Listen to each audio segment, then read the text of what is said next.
Hello বন্ধুরা, সবাই কেমন আছেন? সবাইকে জানাই শুভ দুপুর। যেহেতু আমি দুপুরে এই ভিডিওটি শুরু করলাম, দুপুরে ভাতের সঙ্গে খাবো চিকেন, তার জন্য চিকেন রান্না করব। দেশি চিকেনের কারি।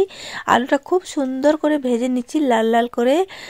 আগে আলুটা ভেজে নিলে কিন্তু খুব ভালো হয়, তার জন্য আমি ভালো করে ভেজে নিলাম।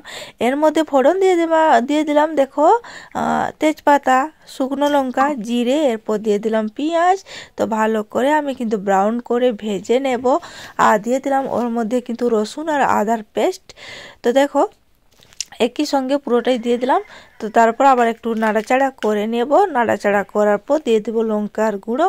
অনেক বেশি কিন্তু লঙ্কা দেবো না, যেহেতু আমার ছোট্ট বাবুও খায়। তারপর দিয়ে দেবো হলুদের গুঁড়ো। তো হলুদের গুঁড়ো দেওয়ার পর আমি দিয়ে দেবো ধনে গুঁড়ো।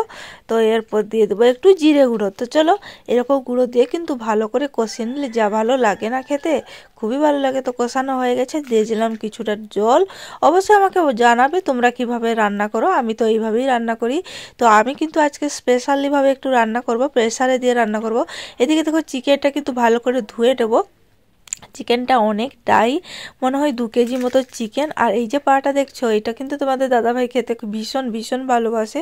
তো খেলে নাকি প্রচুর পরিমাণে উপকারী। যাই হোক আমি কিন্তু খাই না, তোমাদের দাদাভাই খাই। যাই হোক তার জন্য রান্না করে দিচ্ছি।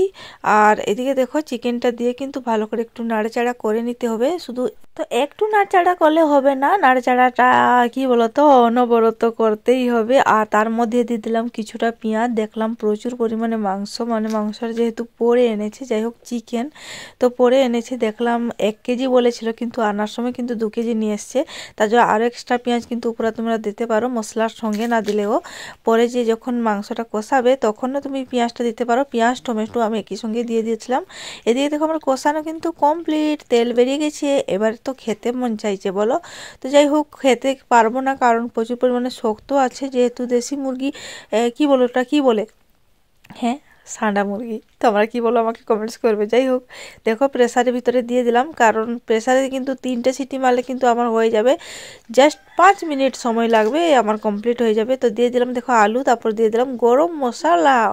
না গো, চিকেন মশলা, গরম মশলা যাই হোক তোমরা দিয়ে দিবে। তারপর কিন্তু সিটিটা মারলে যা হয় না।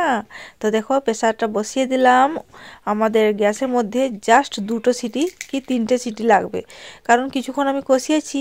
জলটা মরার পর কিন্তু আমি প্রেসারে দিয়েছি যেহেতু। চলো দেখো এই মাত্র খুলেছি, কেমন ভটভট ভটভট করে ফুটছে। দেখো কে কে খাবে চলে এসো, বলবে না একা খেয়ে নিলে।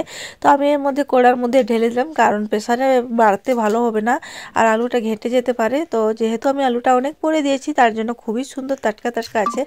আবার দিয়ে দিলাম কিছুটা গরম মশলা। তখন দিয়েছিলাম চিকেন মশলা, এখন দিয়ে দিলাম গরম মশলার ফ্লেভারটা খুব ভালো লাগে, খুব ভালো লাগে সেন্টটা। তার জন্য দেখো আমার কিন্তু রেডি হয়ে গেছে চিকেনের কারি। কে কে খাবে চলে আসতে পারো। আর খুব সুন্দর নরম নরম চিকেনের কারি রান্না হয়েছে, জাস্ট দুপুরে জমে যাবে।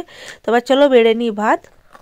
তো বেড়ে নিয়েছি ভাত, আর চিকেনের রসা বেশি বেশি করে নিয়েছি। শুধু আমি একা খাবো না, আমি, আমার মেয়ে, আমার ছেলে সব একসঙ্গে খেয়ে নেবো। আমি বসে গেছি, আমি তোকে দেখিয়ে দেখিয়ে তোমাদেরকে। খুব ভালো হয়েছে। দেখো চিকেনটাও খেলাম, ওয়াও খুব সুন্দর নরম হয়েছে। তো ঠিক আছে, ভিডিওটি যদি ভালো লেগে থাকে